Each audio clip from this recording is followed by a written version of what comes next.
সকলক মেইন ৰাস্তা চলাবল নিদিয়ে। আমি টমটমৰ যথেষ্ট ইনষ্টলমেণ্ট আছে। আমি দুখীয়া মানুহ, আমি ই ৰিক্সা চলাই ভাত খাওঁ। আমাক এনেকুৱা যদি চৰকাৰে আমাক এনেকুৱা অন্যায় কৰে, আমি অন্য বিকল্প ব্যৱস্থা কৰিবলৈ আমি হাতত ল'বলৈ বাধ্য হ'ম। সেয়েহে আমি ইনষ্টলমেণ্টখিনি কেনেকৈ মাৰিম আৰু আমাৰ পৰিয়ালবোৰ কেনেকৈ চলিব, সেয়েহে অসম চৰকাৰক আমি বিনম্ৰ অনুৰোধ জনাইছোঁ। ইয়াৰ এটা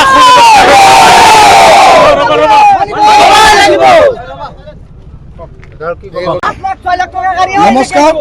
আজি আমি বহুত দুঃখিত।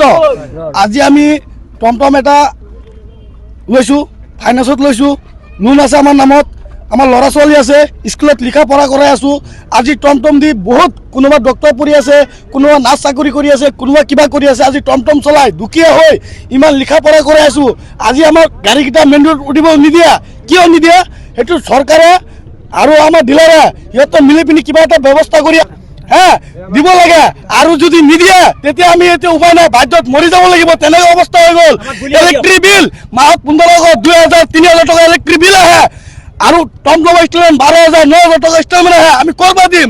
আজি আমি যেতিয়া গাড়ী কিনিছোঁ আমাক এনেকৈ কোৱা নাই যে গাঁৱত চলাব, ক'ত চলাব কোৱা নাই। আমাক গাড়ী দিছে, চলাব লাগে, আমি চলাই আছোঁ। আজি যদি গাড়ীটো চলাব নোৱাৰোঁ আমি EMI ক'ৰ পৰা দিম? আমি এতিয়া বহুত দুঃখিত। আজি আমাৰ গাড়ীকেইটা ক'ব গ'লে চব ঘৰত বন্দী কৰি থৈছোঁ। এনেকুৱা সময় হৈ গ'ল। আমি কেনেকৈ চলিম? আমাৰ চলিব ৰাস্তা দিব লাগিব। আৰু যদি নিদিয়ে তেতিয়া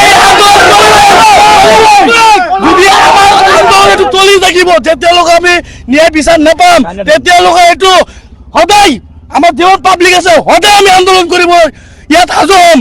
আজি বুলি নহয়, যেতিয়ালৈকে আমি ন্যায় বিচাৰ নাপাম তেতিয়ালৈকে আন্দোলন কৰি থাকিম। আজি তাৰিখ বুলি নহয়, যিমান দিন টমটম থাকিব ইমান দিন আমি আন্দোলন কৰিম যদি আমাক ন্যায় বিচাৰ নিদিয়ে। মেইন কথাটো হ'ল কি, আমাৰ যিখিনি টমটম চালক আছে সকলো দুখীয়া ঘৰৰ ল'ৰা, আৰু তেওঁলোকে মানে কি গোটেইখিনি টমটম আমি ইনষ্টলমেণ্টত লোৱা। আমাৰ ইনষ্টলমেণ্ট থাকে প্ৰায় 2 বছৰমান আমাৰ ইনষ্টলমেণ্ট থাকে। ইনষ্টলমেণ্টখিনি আমাৰ শেষেই হোৱা নাই। আমাক এইটো এটা মেইনতত উঠিব নিদিয়ে, আমাৰ এটা বাধা আমাক দিছে। সেই বাধাটোৰ কাৰণে আমি বহুত বিপদৰ সন্মুখীন হৈছোঁ। সেয়েহে আমাক গোটেই পৰিয়ালবোৰ ল'ৰা ছোৱালী পঢ়োৱা শুনা আমাৰ যথেষ্ট খৰচ আছে। আমি ই ৰিক্সাখনৰ পৰা আমি সেইখিনি ল'ৰা ছোৱালী ছাত্ৰ ছাত্ৰীক পঢ়ুৱাইছোঁ। প্ৰত্যেকজন ব্যক্তিয়ে ল'ৰা ছোৱালী পঢ়ুৱাইছে। যদি আমাক ৰাজপথত উঠিবলৈ দিয়ে আমাৰ ছাত্ৰ ছাত্ৰীসকলক আমি কেনেকৈ পঢ়ুৱাম?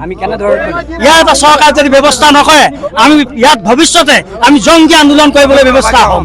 যিকোনো ব্যৱস্থা হাতত ল'বলৈ আমি আমি এটা অনুৰোধ জনাওঁ, আমাক কিবা এটা আজি আমি দাবী জনাইছোঁ চৰকাৰক।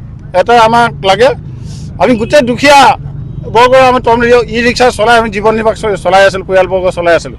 গতিকে এতিয়া আমি চৰকাৰে আমাক ৰোডত এতিয়া গাড়ী উঠিব নিদিয়ে। কিয় উঠিব নিদিয়ে? গাড়ীখন আমাক দিলে কি? দিলে আমাক কিয় কাৰণে দিলে? দিয়াৰ ক্ষেত্ৰত আমি এতিয়া ইনষ্টলমেণ্ট লৈ বন্ধন বেংকৰ পৰা লৈ পইচা লৈ আমি গাড়ী এখন কিনিছোঁ, ই ৰিক্সা লৈ EMI 10,000, 8,000 এনেকৈ মাহত দিব লাগে।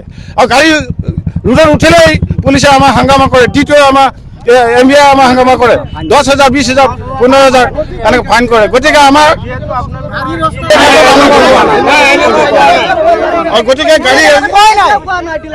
গাড়ী আমি গাড়ী কিনিছোঁ আৰু গতিকে